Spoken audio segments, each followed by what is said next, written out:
Bienvenue sur la Minute Agile. Aujourd'hui, nous allons décortiquer le Scrum Guide. Alors, évidemment, le Scrum Guide, même s'il n'est pas très long, il fait quand même 17 pages. Donc, ce qu'on va faire, c'est qu'on va le décortiquer en plusieurs épisodes.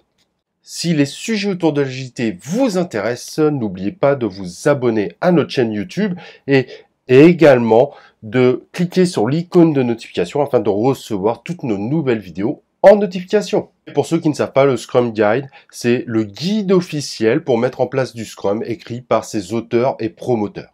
Allons-y ensemble du coup pour une lecture du Scrum Guide. Première partie, le but du Scrum. Scrum est un cadre de travail pour le développement, la livraison et la maintenance de produits complexes. Ce guide contient la définition du Scrum. Cette définition comprend les rôles, les événements, les artefacts et les règles de Scrum qui les lient ensemble. Ken Schwaber et Jeff Sutherland ont développé Scrum. Le Scrum Guide est écrit et fourni par eux. Ensemble, ils sont derrière le Scrum Guide. Donc, rien de complexe jusque-là. A priori, je pense qu'il n'y a pas beaucoup d'interprétations à avoir, bien que, a priori, le Scrum s'adapte sur beaucoup de choses. Définition du Scrum. Scrum, un cadre de travail au sein duquel les acteurs peuvent aborder des problèmes complexes et adaptatifs en livrant de manière efficace et créative des produits de plus grande valeur possible. Scrum est léger, simple à comprendre, difficile à maîtriser. Cette partie-là est très importante, même si on a tendance à l'ignorer parce qu'on considère que c'est l'introduction. Scrum est facile, c'est ce qui est écrit, mais Scrum est difficile à mettre en place. Et ça, c'est une vérité. Il y a très peu d'équipes qui arrivent réellement à mettre du Scrum en place. Donc, c'est pour ça qu'on va regarder le Scrum Guide ensemble, parce qu'il y a beaucoup de subtilités, beaucoup de choses à savoir que beaucoup d'équipes ne font malheureusement pas.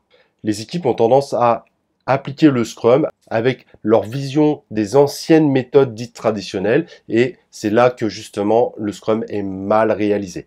Donc vous allez voir que le Scrum en effet tout au long de cette lecture est relativement complexe à mettre en place, les organisations ne sont pas forcément prêtes à s'y mettre et on va voir pourquoi. Scrum est un cadre de processus qui a été utilisé pour gérer le travail sur des produits complexes depuis le début des années 90. Scrum n'est pas en soi un processus, une technique ou une méthode définitive. C'est plutôt un cadre de travail dans lequel vous pouvez utiliser différents processus et techniques. Scrum met en évidence l'efficacité relative à la gestion de votre produit et aux techniques de travail afin que vous puissiez continuellement améliorer le produit, l'équipe et l'environnement de travail. Donc, petit indice qu'on voit ici, le Scrum ne se focalise pas que sur cette partie produit que certains appellent encore projet, mais également sur les individus. Ça, c'est très important. Scrum est très axé sur l'individu. Autre marque intéressante, vous avez pu voir, dans les années 90. En effet, le Scrum est apparu avant le Manifeste Agile. Il faut savoir que le Manifeste Agile n'est pas la naissance de l'agilité puisque le terme agile est apparu en 1991. Cependant, le Scrum en fait s'est basé sur différentes techniques qui se sont mises en place. On peut parler de framework, de méthodologie, peu importe, qui ont été mis en place dès le début des années 80. D'ailleurs, le terme de Scrum vient du New Product Development Game, qui est un recueil fait par deux Japonais qui ont été analysés différentes techniques dites innovantes dans la gestion de projet dans des grandes entreprises américaines ou japonaises. Le cadre Scrum est constitué d'équipes Scrum et leurs rôles, événements, artefacts et règles associées. Chaque composante de ce cadre a un but précis et il est essentiel au succès et à l'utilisation de Scrum. Petit point d'ailleurs qu'on pourrait dire à ce moment-là, vous avez vu, à chaque fois on parle de Scrum est un cadre. Un cadre, ce n'est pas une méthodologie. Donc, dire que Scrum est une méthodologie ou une méthode agile est une erreur. Scrum est un framework, est un cadre léger. Les règles de Scrum sont les modalités qui lient rôles, événements et artefacts entre eux. Ces règles sont décrites tout au long de ce document. Les tactiques d'utilisation de Scrum peuvent varier. Elles ne font pas partie de ce guide. Et voilà, ça aussi c'est un point qui est oublié. Le Scrum le dit bien dès le début, dès l'introduction. Elle n'est pas là pour vous dire comment faire certaines choses. Le Scrum vous donne un cadre et c'est à l'équipe de remplir ce cadre par différentes méthodes, si on peut, ou de pratiques qui vont permettre à votre Scrum d'être plus efficace. C'est une philosophie très importante parce que le Scrum considère qu'on ne peut pas deviner à la place des autres. Donc c'est plutôt les équipes qui vont, par rapport à leur contexte, par rapport au contexte du produit ou de l'entreprise, vont trouver les pratiques qui sont les plus adaptées. Les usages de Scrum. Scrum a été initialement développé pour la gestion et le développement de produits. Depuis le début des années 90, Scrum a été largement utilisé dans le monde entier pour Rechercher et identifier des marchés, des technologies et des caractéristiques produits viables.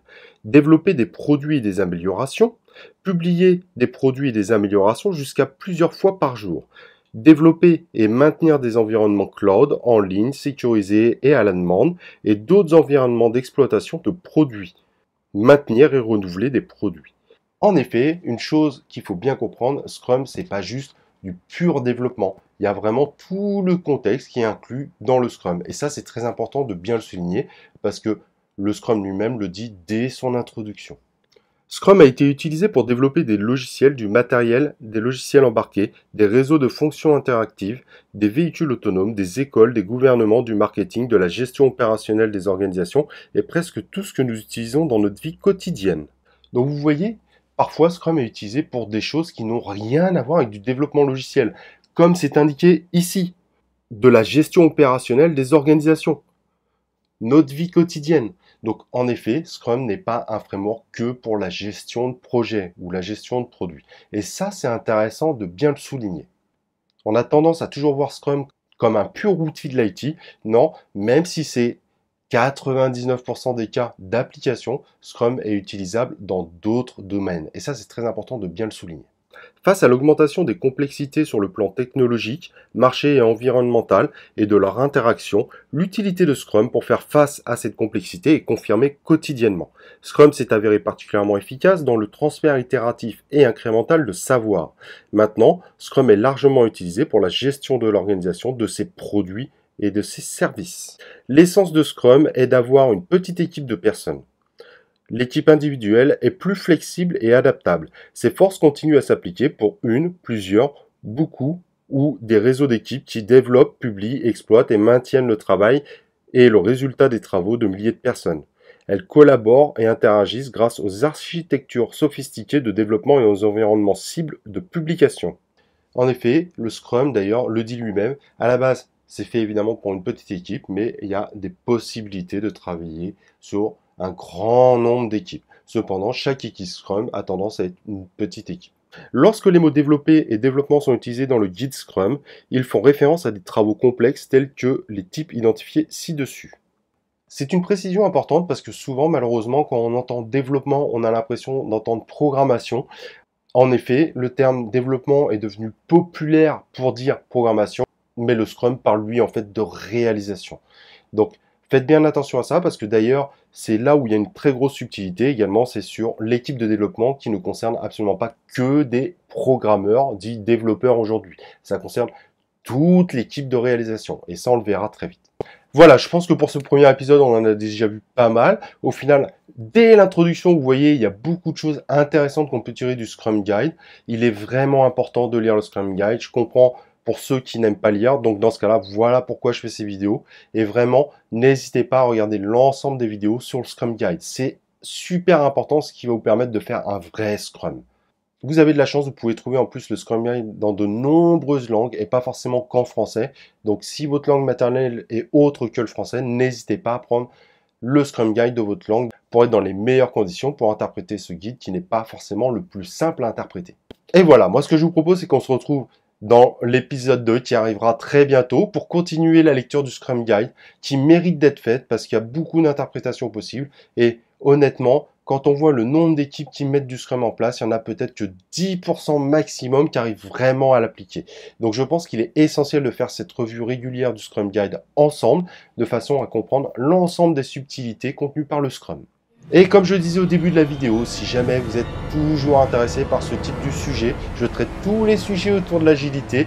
N'oubliez pas de vous abonner sur notre chaîne YouTube et également de cliquer sur l'icône de notification afin de recevoir en notification l'ensemble de nos vidéos. Et donc moi je vous propose qu'on se retrouve dans un prochain épisode de La Minute Agile.